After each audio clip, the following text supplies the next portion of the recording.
Bible की भविष्यवाणियाँ और दुनिया की घटनाएँ हमारा प्रभु यीशु मसीह के आगमन के बारे में प्रचार करते हैं। इस्राएल के संबंध में जितना भविष्यद्वक्ताओं ने भविष्यवाणियाँ की, वो सारे घटनाएँ आज हमारे नज़रों के सामने हो रही हैं। इब्रानियों की एक पुस्तक 10वां अध्याय के 25 में इस प्रकार लिखा है, നാൾ സമീപിക്കുന്നു എന്ന് കാണുന്തോറും അത് അധികമായി ചെയ്യേണ്ടതാവുന്നു എന്ന് തിരുവെഴുത്ത് പറയാണ്. जैसे जैसे दिन नजदीक आती हैं वैसा वैसे और अधिक से अधिक हम वो काम करें। ബൈബിൾ പ്രവചനങ്ങളെ കുറിച്ച് നാം കേട്ടു വന്നിരുന്ന ഒരു കാലഘട്ടം ഉണ്ടായിരുന്നു. बाइबल की भविष्यवाणियों के संबंध में हमने बहुत बातें सुनते आया। ഇന്ന് കേട്ട് വന്ന ഒരു കാലമല്ല, ഇന്ന് കണ്ട് വന്നിരിക്കുന്ന ഒരു കാലഘട്ടമാണ്. आज ना केवल हम सुनते हैं बल्कि हम अपने आंखों के सामने उन सारे घटनाओं को देख रही हैं। ഇസ്രായേലിനുള്ള ബന്ധത്തിൽ സകല പ്രവചനങ്ങളും നമ്മുടെ കൺമുമ്പിൽ നിറവേറിക്കൊണ്ടിരിക്കുന്നു. इसराइल के संबंध में सारे भविष्यवाणियां हमारे आंखों के सामने पूरी होती नजर आ रहे हैं। ഞാൻ വിശ്വസിക്കുന്നു നമ്മുടെ ഈ തലമുറയിൽ തന്നെ നമ്മുടെ കർത്താവിന്റെ മധ്യകാശ വരവ് സംഭവിക്കും. मैं विश्वास करता हूँ हमारा ही जमाने में प्रभु यीशु मसीह के आगमन होंगे, ലോകം ഒരു എതിർ ക്രിസ്തുവിന്റെ ഭരണത്തിനു വേണ്ടി ഒരുങ്ങിക്കൊണ്ടിരിക്കുകയാണ്. क्योंकि ये दुनिया एक क्रिस्त विरोधी का सत्ता के लिए तैयारी कर रही है।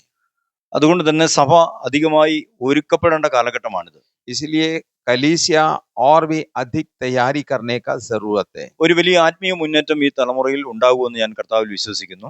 एक बड़े आत्मिक आंदोलन इन दिनों में होंगे, मैं विश्वास करता हूँ। അങ്ങനെ വിശ്വസിക്കുവാൻ കാരണമായത് 2002 എനിക്കുണ്ടായ ഒരു സ്വപ്നമാണ്.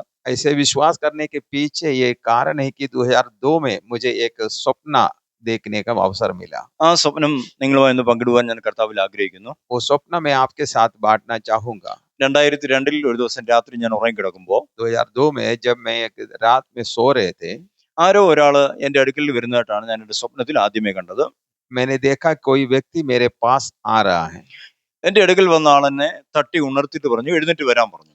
और मेरे पास जिसने आया है उसने मुझसे कहा कि आप मेरे साथ चलो। ഞാൻ അയാളുടെ പിന്നാലെ നടക്കുന്നതായിട്ട് ഞാൻ എന്റെ സ്വപ്നത്തിൽ ഇങ്ങനെ मैं കാണുകയുണ്ടായി. सपना में देखा कि मैं उनका पीछा पीछा हो रहा है। അങ്ങനെ നടന്ന് പച്ചപ്പുൽ നിറഞ്ഞ വലിയൊരു ഗ്രൗണ്ടിൽ ഞങ്ങളെത്തി. मैं चलते चलते एक हरे घास से भरा हुआ एक मैदान में पहुंचा। ആ മൈതാനത്തിന്റെ ഒത്ത നടുക്കായിട്ട് ഒരാൾ പൊക്കത്തിൽ ഒരു കല്ല് വെച്ചിരിക്കുന്നതായിട്ട് എന്റെ സ്വപ്നത്തിൽ ഞാൻ കണ്ടു. और उस मैदान का बीचों बीच एक आदमी का लंबाई ऊंचा एक पत्थर रखा हुआ था। എന്നെ ഉറക്കത്തിൽ നിന്ന് ഉണർത്തിക്കൊണ്ടുവന്ന ആള് ആ കല്ലിന്റെ സമീപം ചെന്ന് ആ കല്ലിൽ എന്തോ എഴുതുവാൻ ആരംഭിച്ചു. और मुझे जो जगा कर यहाँ तक लाया है उसने उस पत्थर में कुछ लिखने लगा। അദ്ദേഹത്തിന്റെ ചൂണ്ടുവിരൽ തൊട്ടപ്പം പാറ കുഴിഞ്ഞ് അക്ഷരം രൂപപ്പെട്ടു വരുന്നത് ഞാൻ അത്ഭുതത്തോടെ നോക്കി നിൽക്കുകയായിരുന്നു. वो अपना उंगली से पत्थर को छूने से वो गड्ढा बन करके अक्षर तैयार होते हुए मैं देख रहा था। അദ്ദേഹത്തിന്റെ ചൂണ്ടുവിരൽ തൊട്ടപ്പം രൂപപ്പെട്ടു വന്ന ആ അക്ഷരം ഇങ്ങനെയായിരുന്നു, റിനൈസൻസ് എന്നൊരു പേരാണ് രൂപപ്പെട്ടു വന്നത്. और मैंने देखा कि उसने इस प्रकार लिखा है, वो अंग्रेजी में रेनेंसस ऐसे करके लिखा था। എഴുതി കഴിഞ്ഞ ശേഷം അദ്ദേഹം എന്നോട് പറഞ്ഞു, നീ അതിന്റെ പുറത്തും കൂടെ എഴുതാൻ പറഞ്ഞു. और उन्होंने मुझसे कहा कि आप इसके ऊपर से फिर से उंगली चलाए। ഞാൻ എന്റെ ചൂണ്ടുവിരൽ കൊണ്ട് അതിന്റെ പുറത്തും കൂടെ എഴുതുന്നതായിട്ട് ഞാൻ എന്റെ സ്വപ്നത്തിൽ കണ്ടു. हाँ, मैंने अपने उंगली से उसके ऊपर से लिखते हुए मैंने सपना में देखा।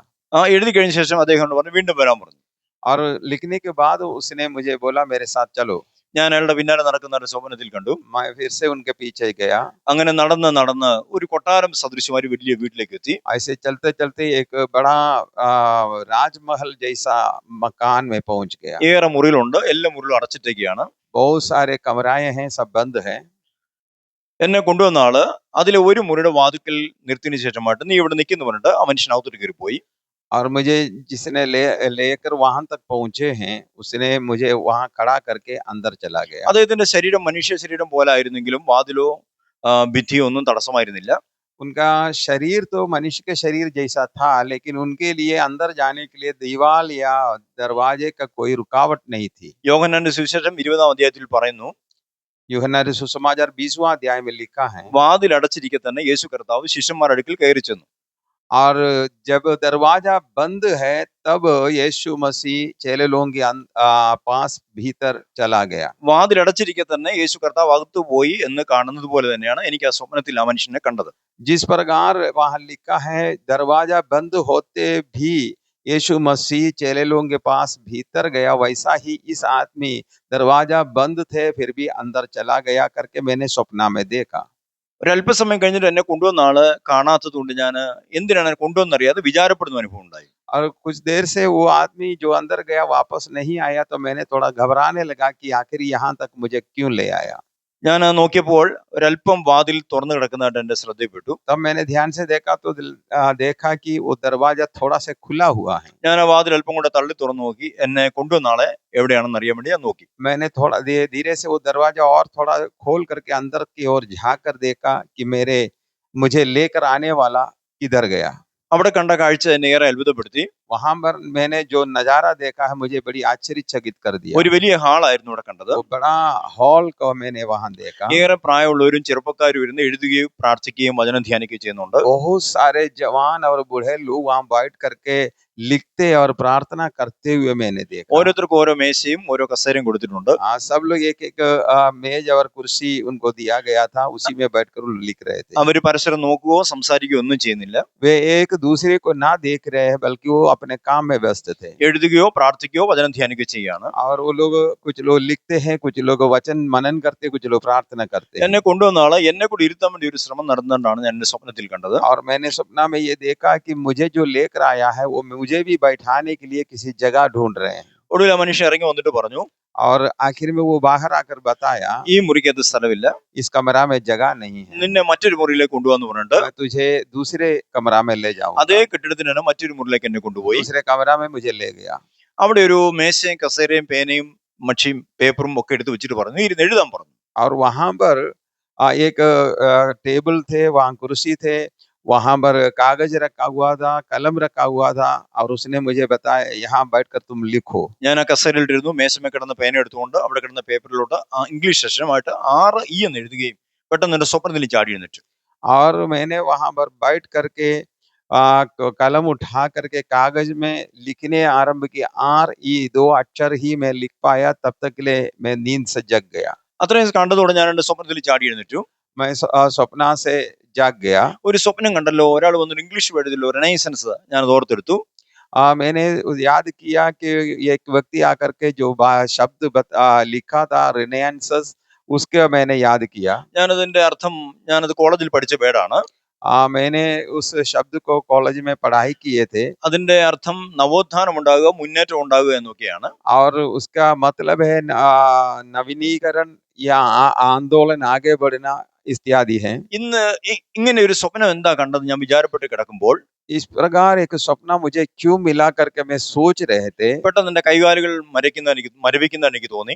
अचानक मेरे हाथ पैर सुन्न होने लगा। ആ ശരീരം മുഴുവൻ മരവിപ്പ് എന്റെ ശരീരം മുഴുവൻ വ്യാപിച്ചു. वो शून्य होने का अवस्था जो है मेरे पूरे शरीर में होने लगा। എനിക്ക് അടുത്ത് കിടക്കുന്ന ആളെ വിളിക്കാൻ കഴിയുന്നില്ല. मैं बगल में जो सो रहे उनको जगा नहीं पा रहा। ശരീരത്തിൽ എന്തോ ഭാരം വെച്ചിരിക്കുന്ന ഒരു അനുഭവം ഉണ്ടായി. पूरे शरीर में कोई बड़ा बोझ रखा हुआ जैसे महसूस किए। അങ്ങനെ കിടക്കുമ്പോൾ ऐसे जब मैं लेटा ആരോ हुआ था, പറയുന്ന പോലെ മനസ്സിലേക്ക് വരികയാണ്, किसी व्यक्ति ने बताते हुए मेरे मन में विचार आ रहे हैं। മിസ്രൈമിൽ നിന്നും ഇസ്രായേൽ ജനം പുറപ്പെട്ടു പോരും മുമ്പ് അവിടെ വ്യാപരിച്ചിരുന്ന പൈശാചികമായ വാഴ്ചകളുടെ മേലും അധികാരങ്ങളുടെ മേലും ഒരു വലിയ വിജയം ദൈവത്തിന്റെ ജനത്തിന് ദൈവം കൊടുത്തതുപോലെ, जिस प्रकार मिस्र से इस्राएल छुटकारा पाने के पहले वहां का अंधकार का शक्तियों के ऊपर इस्राएल को परमेश्वर ने विजय दिया, ലോകത്തിൽ വ്യാപരിക്കുന്ന പൈശാചികമായ വാഴ്ചകളുടെ മേലും അധികാരങ്ങളുടെ മേലും ദൈവസഭ ഒരു ജയമെടുക്കുന്ന ഒരു കാലം ഉണ്ടാകും. इस संसार के प्रभुता के ऊपर, अधिकार के ऊपर परमेश्वर का कलीसिया भी विजय हासिल करेंगे। അനുസരിക്കുന്ന വ്യക്തികളെയും സഭകളെയും ദൈവം ഉപയോഗിക്കും. जो आज्ञाकारिता में चलते हैं वो उन लोगों को, उन कलीसियाओं को प्रभु इस्तेमाल करेंगे। തുടർന്ന് രാത്രിയിൽ ഏതോ സമയത്ത് അങ്ങനെ ഉറങ്ങിപ്പോയി. इतना सब बात मेरे मन में विचार हो रहे थे, उसके बाद मैं धीरे नींद में चला गया। രാവിലെ ഉണർന്നെഴുന്നേൽക്കുന്നത് എഴുതാനുള്ള ഒരു താല്പര്യമായിട്ടാണ്. सुबह जब मैं जाग उठा तो मैं एक लिखने का इच्छा से जाग उठा। തുടർന്ന് വന്ന 5 വർഷം എഴുത്ത് തന്നെയായിരുന്നു. उसके बाद 5 साल लगातार मैं लिखने के कार्य में लगा रहा। 2008 മലയാളത്തിൽ അത് പ്രസിദ്ധീകരിക്കാൻ കർത്താവ് കൃപ വന്നു. और 2008 में वो एक किताब के रूप में उसको मोचन करने के लिए प्रभु ने अवसर दिया। ഞാൻ വിശ്വസിക്കുന്നു ഈ തലമുറയിൽ ഒരു ആത്മീയ മുന്നേറ്റം ഉണ്ടാകാൻ പോവുകയാണ്. मैं विश्वास करता हूँ इस पीढ़ी में एक आत्मिक आंदोलन शुरू होंगे। കർത്താവായ യേശു ക്രിസ്തു ഇങ്ങനെ പറയുന്നുണ്ട്, प्रभु यीशु मसीह ने यूं कहा, ഞാൻ എന്റെ സഭയെ പണിയും, പാതാള ഗോപുരങ്ങളെ അതിനെ ജയിക്കത്തില്ല. मैं अपना कलीसिया बनाऊंगा, अधोलोक के फाटक उस पर प्रबल नहीं होंगे. മനുഷ്യന്റെ ജീവിതം മരണം കൊണ്ട് തീരുന്ന ഒന്നല്ല. मनुष्य का जीवन मृत्यु के साथ समाप्त नहीं होती മനുഷ്യൻ है. ഒരു നിത്യജീവന ദൈവം ദാനം ചെയ്യുന്നുണ്ട്. मनुष्य के लिए परमेश्वर ने एक अनंत जीवन का वादा किया है. എന്നാൽ ലോകം എപ്പോഴും പറയുന്നത് ये संसार कहती है, തിന്നുക, കുടിക്കുക, ആനന്ദിക്കുക എന്നുള്ളതാണ്. खाओ पियो ऐश करो. നിത്യജീവനെ കുറിച്ച് ലോകം ചിന്തിക്കുന്നേ ഇല്ല. अनंत जीवन के बारे में ये संसार सोचती ही नहीं. മനുഷ്യന്റെ ചിന്ത ആ നിലയിലേക്ക് പോകാൻ ഈ ലോകത്തിന്റെ ദൈവമായ സാത്താൻ ആഗ്രഹിക്കുന്നില്ല. मनुष्य को इस प्रकार के रीति में चलने के लिए इस संसार के अधिकारी शैतान कभी नहीं चाहते. മനുഷ്യനെ പാപത്തിലേക്കും മദ്യപാനത്തിലേക്കും ആത്മഹത്യയിലേക്കും കൊലപാതകത്തിലേക്കും നയിക്കുന്നത് ദുരാത്മാക്കളാണ്. मनुष्य को पाप करने के लिए, दारू पीने के लिए, नशा करने के लिए, हत्या करने के लिए इस संसार का अधिकारी शैतान प्रलोभन देते हैं, प्रेरणा देते हैं. സുവിശേഷത്തിന് മാത്രമേ മനുഷ്യ ഹൃദയങ്ങളെ ദൈവത്തിലേക്ക് തിരിക്കുവാൻ കഴിയത്തുള്ളൂ. केवल सुसमाचार ही मनुष्यों का दिल को प्रभु की ओर मोड़ सकते हैं. ദൈവസഭയാണ് സുവിശേഷം പറയേണ്ടത്. परमेश्वर का कलीसिया का जिम्मेदारी है कि वो सुसमाचार प्रचार करे. ദൈവസഭ ആ ഒരു ദൈവിക ഉത്തരവാദിത്തത്തിലേക്ക് കടക്കേണ്ട സമയം അതിക്രമിച്ച് കടന്നിരിക്കുകയാണ്. परमेश्वर का कलीसिया उस जिम्मेदारी को पूरा करने के लिए जो समय बीत चुके हैं. ഞാൻ വിശ്വസിക്കുന്നു നിത്യജീവൻ നിമിത്തപ്പെട്ട സകലരെയും യേശു ക്രിസ്തുവിലേക്ക് കൊണ്ടുവരുന്ന ഒരു കാലഘട്ടമാണിത്. मैं विश्वास करता हूं कि जिसके बारे में प्रभु ने अनंत जीवन की योजना बनाए हैं, उन सबों को प्रभु इन दिनों में कलीसिया में जोड़ेंगे. മിസ്രൈമിൽ നിന്നും ഇസ്രായേൽ ജനം പുറപ്പെട്ടു പോരും മുമ്പ് मिस्र से इस्राएल जन निकल के आने के पहले അവിടെ വ്യാപരിച്ചിരുന്ന പൈശാചികമായ വാഴ്ചകളുടെ മേലും അധികാരങ്ങളുടെ മേലും ഒരു വലിയ വിജയം ദൈവത്തിന്റെ ജനത്തിന് ദൈവം കൊടുത്തതുപോലെ उधर जितना अंधकार का शक्ति जो कार्य करते थे उसके ऊपर परमेश्वर ने इस्राएलियों के लिए विजय दिया.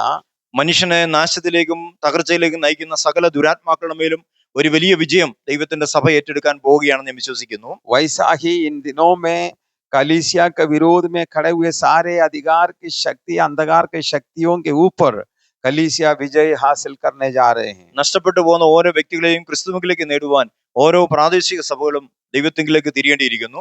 और खोए हुए एक एक व्यक्ति को प्रभु की ओर ले आने के लिए हर एक स्थानीय कलीसिया इस जिम्मेदारी को लेने का जरूरत है. സഭ ക്രിസ്തുവിൽ വസിക്കുമ്പോഴാണ് ദൈവാത്മാവിന്റെ ശക്തി ഓരോ സഭകളിലും വ്യാപരിക്കുന്നത്. कलीसिया जब यीशु मसीह में स्थिर रहते हैं तभी वो लोगों को प्रभु की ओर आकर्षित कर पाते हैं. ഞാൻ വിശ്വസിക്കുന്നു ദൈവം ഏത് കാര്യം ചെയ്യുന്ന മുമ്പേയും ദൈവം തന്റെ വചനം അയക്കും. मैं विश्वास करता हूँ परमेश्वर कुछ भी करने के पहले अपना वचन को भेजते हैं. വചനം കൂടാതെ ദൈവം ഒന്നും ചെയ്യുന്നില്ല. बिना वचन का प्रभु कुछ नहीं करते हैं. എനിക്കുണ്ടായ സ്വപ്നങ്ങള്, വചന വെളിപ്പാടുകൾ, അനുഭവങ്ങൾ, मेरे जीवन में हुआ जो स्वप्नाएं, जो वचन के प्रकाशन, जो अनुभव है, ഈ തലമുറയിൽ ഒരു ആത്മീയ മുന്നേറ്റത്തിന് കാരണമാകുമെന്ന് ഞാൻ വിശ്വസിക്കുകയാണ്. इस वर्तमान पीढ़ी का आत्मिक उन्नति के लिए कारण बनेंगे, मैं विश्वास करता हूँ. ഒരു ആത്മീയ മുന്നേറ്റത്തിന് വേണ്ടി നമുക്ക് ദൈവത്തോട് പ്രാർത്ഥിക്കാം. इसलिए हम सब लोग प्रार्थना करें एक आत्मिक उन्नति हमारे जीवन में हो. ഈ ലോകം അതിവേഗ നാശത്തിൽ പോയിക്കൊണ്ടിരിക്കുന്നു. ये संसार विनाश की ओर बढ़ते जा रहे हैं. പ്രവാചകന്മാർ പണ്ട് പ്രവചിച്ച യുദ്ധങ്ങളെയും യുദ്ധശ്രുതികളെയും കുറിച്ചുള്ള കാര്യങ്ങൾ നമ്മൾ ഇപ്പോൾ കണ്ടുകൊണ്ടേയിരിക്കുന്നുവല്ലോ. भविष्यवक्ताओं ने जो भविष्यवाणी किया है, युद्ध और युद्ध की चर्चाएं जो आज हमारे बीच में हो रही है. കർത്താവിന്റെ വരവ് ഏറ്റവും അടുത്ത് തന്നെ സംഭവിക്കും. हमारे प्रभु यीशु मसीह के आगमन बहुत जल्दी ही होने वाला है. നിത്യജീവൻ നിയമിക്കപ്പെട്ട സകലരെയും യേശു ക്രിസ്തുവിൽ കൊണ്ടുവരുവാൻ ഓരോ പ്രാദേശിക ദൈവസഭകളും ദൈവം ആത്മാവിനാൽ നിറയ്ക്കട്ടെ എന്ന് ഞാനും പ്രാർത്ഥിക്കുന്നു. अनंत जीवन के लिए जिसको बारे में परमेश्वर ने योजना बनाया, उनमें से प्रत्येक व्यक्ति को प्रभु तक पहुंचाने के लिए प्रत्येक कलीसिया को, प्रत्येक स्थानीय कलीसिया को प्रभु इस्तेमाल करे, ये मैं प्रार्थना और आशा करता हूँ. 2002 മുതൽ എനിക്ക് ദൈവം തന്ന വചന വെളിപ്പാടുകൾ, അനുഭവങ്ങൾ നിങ്ങളുമായി പങ്കിടുവാൻ ദൈവം തരുന്ന കൃപകൾക്കായി ഞാൻ ദൈവത്തിന് സ്തോത്രം ചെയ്യാണ്. 2002 से परमेश्वर ने मुझे जो सपना दिया, जो दर्शन दिया, जो प्रकाशन दिया, उसको आपके साथ बांटने के लिए प्रभु मुझे इस्तेमाल कर रहे हैं. उसके लिए प्रभु को धन्यवाद करते हैं. നമ്മുടെ കർത്താവിനെ നമുക്ക് ഒരുങ്ങാം. हमारा यीशु मसीह के लिए हम तैयार हो जाएं.